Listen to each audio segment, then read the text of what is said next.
Welcome दोस्तों, आप सभी लोग स्वागत है हमारे चैनल द एडवेंचर क्लासेस में। आज हम लोग एक बहुत ही इम्पोर्टेंट टॉपिक पढ़ने वाले हैं, परासरण दाब। ये टॉपिक जो है आपके बोर्ड एग्जाम में 2 नंबर में अक्सर पूछा जाता है और यहाँ से न्यूमेरिकल भी पूछा जाता है 2 नंबर या 3 नंबर में। तो कहीं ना कहीं टॉपिक बहुत इम्पोर्टेंट है। ये टॉपिक जो है 12वीं कक्षा 12 का केमिस्ट्री चैप्टर नंबर 1 का टॉपिक है। ये चैप्टर का नाम विलयन है, उसमें एक टॉपिक है परासरण दाब। तो सबसे पहले परासरण दाब समझने के लिए हम लोग समझेंगे परासरण क्या होता है, उसके बाद दाब को समझ लेंगे। तो देखिए, सबसे पहले हेडिंग डालेंगे परासरण। इसको समझने के लिए हम लोग 2 पात्र बनाएंगे, बहुत आसान है। जैसे यहाँ पर एक पात्र है, बर्तन है, ठीक, एक बर्तन इधर है,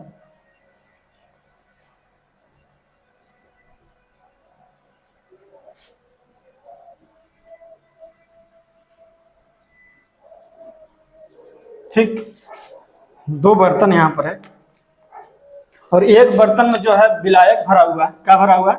विलायक।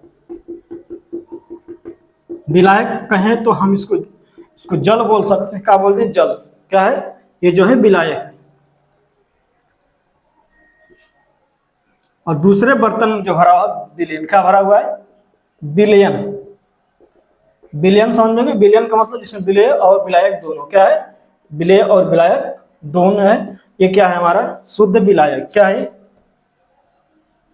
दूसरे पात्र में शुद्ध विलायक है और दूसरे पात्र में क्या है? विलयन। और पहले पात्र में क्या है? विलायक भरा हुआ। ठीक है। अगर इन दोनों को अगर इसका लेवल ज्यादा कर दे तो इधर का जाने का प्रयास करेगा। अगर यहाँ पर एक दूसरे से क्या कर दे? इंटरकनेक्ट कर दे, आपस में कनेक्ट कर दे यहाँ पर। ठीक, क्लियर हो गया। अब विलायक है तो सांद्रता कम होगी विलायक की, है ना। मतलब नाम मात्र के विलेय होते इसमें। इसकी क्या है? सांद्रता कम है और विलयन की सांद्रता क्या होती है? हमेशा ज्यादा होती है। ये क्या है? विलयन की सांद्रता या फिर सांद्रता ज्यादा, इसमें विलयन है, इसकी सांद्रता क्या है? ज्यादा है। ठीक, क्लियर हो गया। अब यहाँ पे जो इंटरकनेक्ट किया गया है, बीच में लगा दिया गया एसपीएम। क्या है? बीच में जो लगाया गया है एसपीएम। एसपीएम का मतलब होता है अर्ध पारगम झिल्ली या फिर सेमी परमेबल मेम्ब्रेन। इसको लिख लेते हैं अर्ध पारगम्य झिल्ली। इसके बारे में भी चर्चा कर लेंगे। ठीक, यहां तक समझ में आ गया। और ये विलय के कण जो है विलयन की ओर प्रवेश करना शुरू करते हैं। ठीक, पहले अर्ध पारगम झिल्ली क्या होता है? ऐसा झिल्ली जिससे विलायक के कण आर पार जा सके। लिख लेते हैं अर्ध पारगम झिल्ली को क्या लिखेंगे? ऐसा झिल्ली। अर्ध पारगम झिल्ली को लिखेंगे ऐसा झिल्ली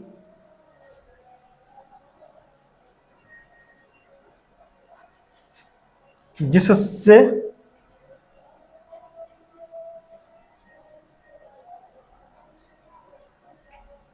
विलायक के कण आर पार जा सके। क्या करें?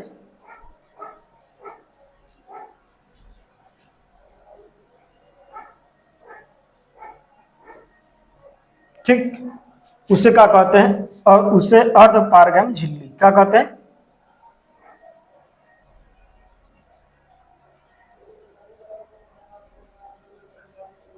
उसे अर्ध पारगम झिल्ली कहते हैं।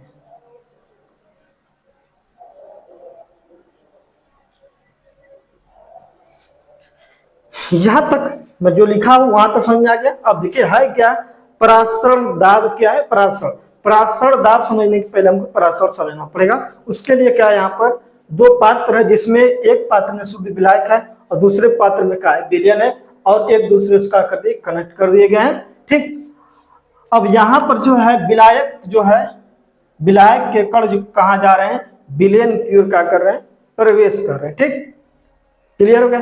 तो अर्ध पारगम झिल्ली द्वारा विलायक के कणों का विलायक के कण यानी कि कम सांद्रता वाले विलायक जब विलयन की ओर यानी कि उच्च सांद्रता वाले विलयन की ओर प्रवेश करते हैं तो इसको हम लोग क्या बोलते हैं, परासरण। क्या बोलते हैं, परासरण।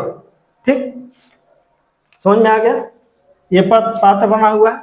जब जो है कम सांद्रता वाले विलायक के कण विलयन की ओर स्वतः प्रवेश करते हैं तो इस क्रिया को परासरण कहते, क्या कहते हैं, परासरण कहते हैं। समझ में आ गया। जब जो है शुद्ध विलायक के कण यानी कि कम सांद्रता वाला विलयन उच्च सांद्रता वाले, अरे कम सांद्रता वाले विलायक उच्च सांद्रता वाले विलयन को प्रवेश करते हैं, इस क्रिया को हम लोग क्या कहते हैं, परासरण कहते हैं। क्लियर हो गया। तो लिख लेंगे परासरण। अर्धपारगम झिल्ली द्वारा परासरण लिखेंगे। क्या लिखेंगे, और ये सब कहां से उग जाता है, अर्धपारगम झिल्ली के ही माध्यम से जारी ना। लिखेंगे अर्धपारगम झिल्ली द्वारा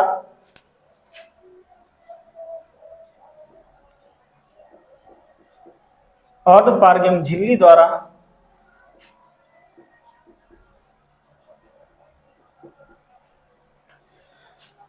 विलायक के अणु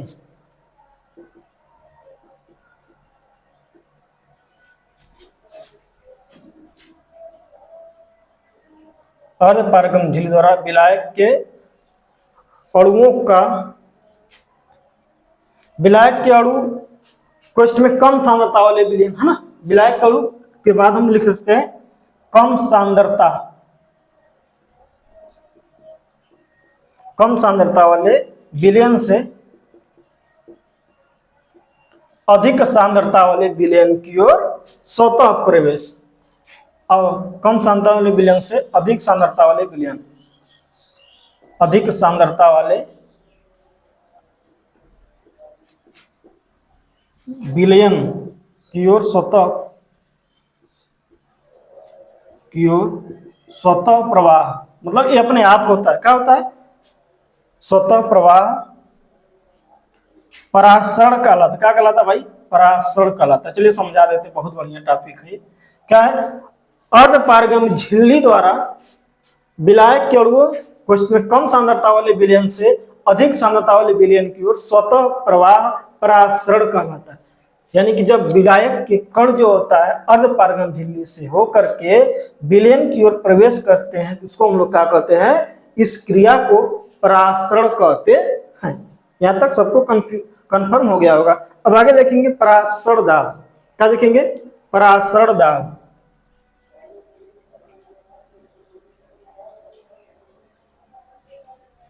होता यह है, देखिए कि जब हम लोग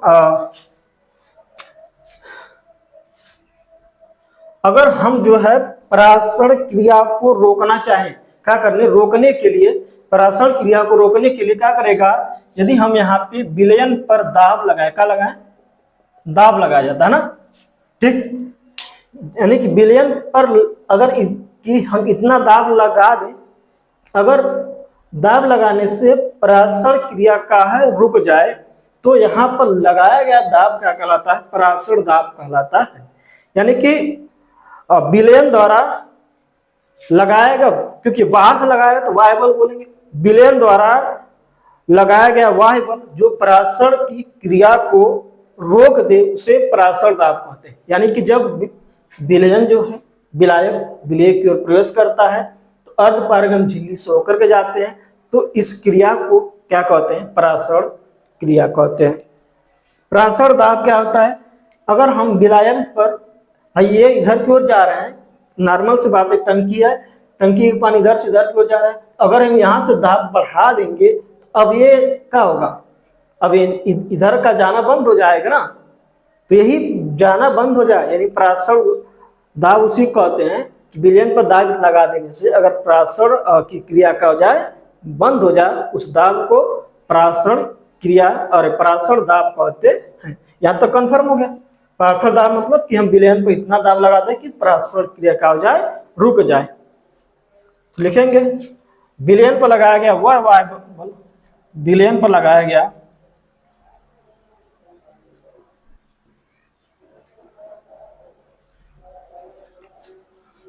विलयन पर लगाया गया वह वायु दाब जो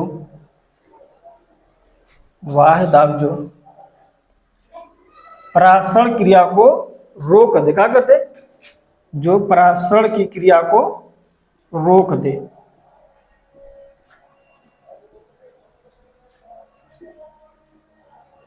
रोक दे उसे जो है परासरण दाब क्या कहते हैं?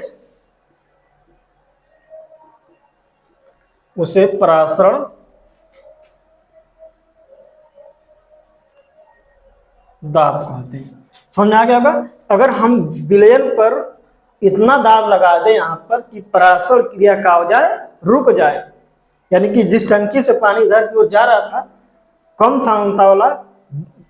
सांद्रता वाले विलायक उच्च सांद्रता वाले विलयन की ओर प्रवेश कर रहे थे, तो यह क्रिया क्या कहलाती? परासरण। क्या कहलाती? परासरण। जब कम सांद्रता वाले विलयन अधपारगम झिल्ली से होकर के उच्च सांद्रता वाले विलयन को प्रवेश करता है, तो यह क्रिया परासरण कहलाती है। ठीक, क्या कहलाती है? परासरण कहलाती है। अगर परासरण क्रिया को रोकने के लिए हम विलयन पर जितना दाब लगाते हैं, उस दाब को परासरण दाब कहते हैं। ठीक, अब इसके जो है, इसे क्या करते हैं? पाई से, पाई या पी से क्या करते हैं? दर्शाते। क्या करते हैं? पाई से दर्शाते हैं। ठीक है, अब यह किन किन चीजों पर निर्भर करती है? तो यह कई चीजों पर निर्भर करती है। यह जो होता है सबसे पहले निर्भर करता है परासरण दाब जो होता है पाई, सीधा प्रोपोर्शनल होता है टी। किसके होता है? टी, यानी ताप पे। ताप को बढ़ा देंगे, अगर विलयन का ताप ज्यादा होगा तो परासरण दाब मान क्या होगा? ज्यादा होगा। क्या होगा? ज्यादा होगा। उसके बाद कहता है सांद्रता पे, पाई प्रोपोर्शनल सी, यानी कि अगर इस विलयन का सांद्रता ज्यादा होगा, जितना गाढ़ा होगा, परासरण दाब का मान उतना ही ज्यादा होगा। ठीक, अगर इन दोनों को मिलाएं हम, लिखे समीकरण 1 व 2 से, तो पाई प्रोपोर्शनल सी टी होता है। इस प्रोपोर्शनल हटाते हैं तो नियतांक आता है आर टी। क्या होता है? C R T. क्या होता है? C R T. ठीक, सी बराबर क्या होता है? सांद्रता। सांद्रता क्या होता है? प्रत्येकांक आयतन में उपस्थित मोलों की संख्या, है ना? किसी भी विलयन में विलयन के प्रत्येकांक आयतन में मोलों की संख्या को हम लोग क्या कहते हैं? उसकी सांद्रता कहते हैं। तो अगर सांद्रता को हटाए यहाँ पे, तो C बराबर होता है N/V। क्या होता है? N/V into are T. क्या होता है? पाई बराबर क्या हो जाता है? N/V इंटू आर टी होता है। N क्या होता है? मोल। मोल क्या होता है? भार बटे अणुभार। किसका मोल? विलेय का मोल, है ना? किसी चीज का मिलाएंगे, विलेय तो मिलाएंगे। N बराबर होता है भार बटे अणुभार। और अगर रिप्रेजेंट कर दें इसको, N बराबर होता है भार W बटे अणुभार M। क्या होता है? भार बटे अणुभार। N का होता है भार बटे अणुभार। अगर हम यहाँ पे अर्धपारगम झिल्ली को हटा दें, मिटा दें, तो दिक्कत नहीं होनी चाहिए ना। ये पूरी लाइन को हटा देते हैं, आपने लिख लिया होगा यहाँ पे।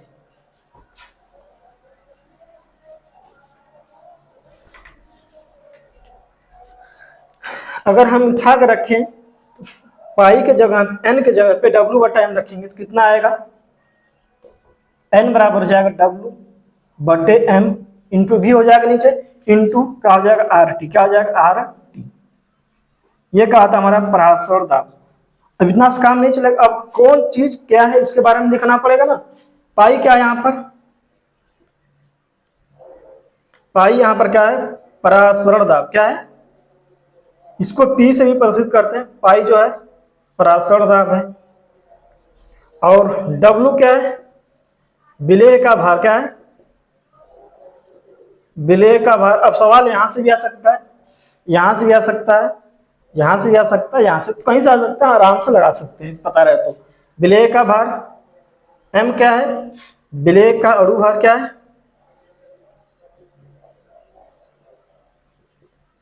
M आपका विलेय का अणुभार है।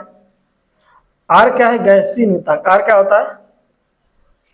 गैसीय नियतांक। और T क्या है? ताप। T क्या है?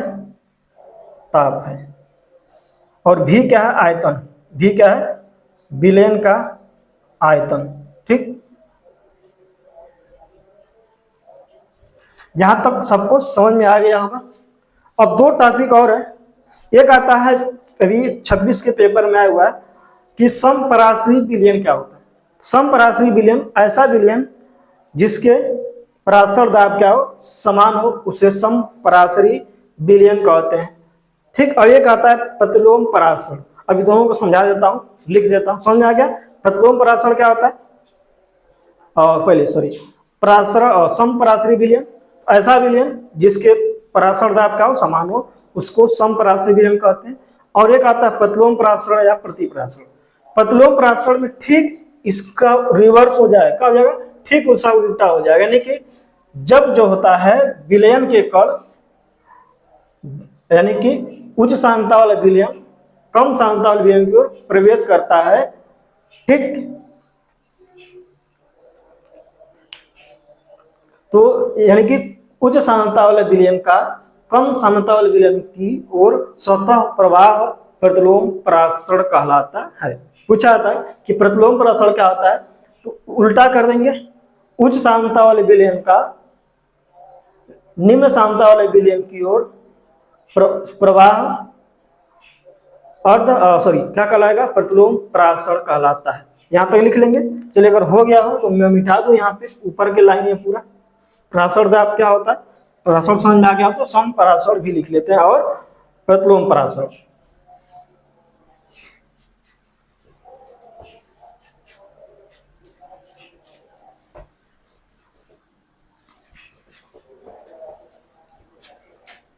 सबसे पहले क्या था हमारा, प्रतिलोम पराशर या समपराशर, कुछ लिख लीजिए। समपराशरी विलयन पूछा जाता है। समपराशरी विलयन 2 नंबर में आया था, अभी 1 नंबर में, सॉरी अभी 26 के पेपर में 1 नंबर में आया था समपराशरी विलयन क्या होता है। तो ऐसा विलयन जिसका पराशर दाब क्या हो, समान हो। जैसे ब्लड और नमक के घोल का विलयन का पराशर दाब क्या होता है, समान होता है। तो ऐसे विलयन क्या कहलाते हैं, समपराशरी विलयन कहलाते हैं। तो ऐसा विलयन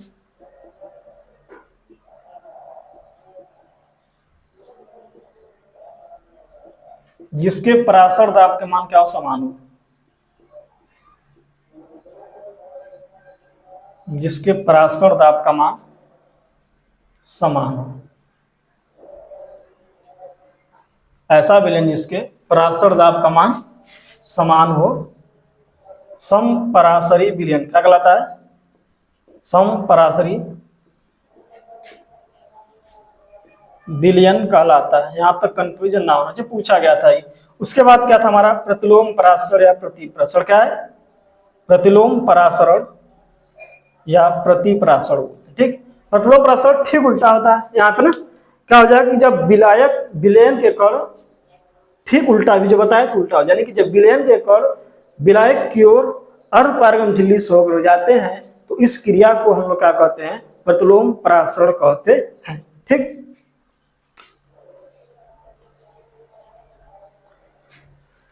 लिख लेंगे विलयन कोष्ठ में अधिक सांद्रता वाले, क्या लिख लें, अधिक, कोष्ठ में क्या लिख लें, अधिक सांद्रता वाले कणों का निम्न सांद्रता वाले, यानी कि विलायक, निम्न सांद्रता वाले कोष्ठ में विलायक, निम्न सांद्रता किसका होता है, विलायक, निम्न सांद्रता वाले कोष्ठ में विलायक की ओर अर्धपारगम झिल्ली से, कहां से भाई, विलयन की ओर अर्धपारगम झिल्ली से, अर्धपारगम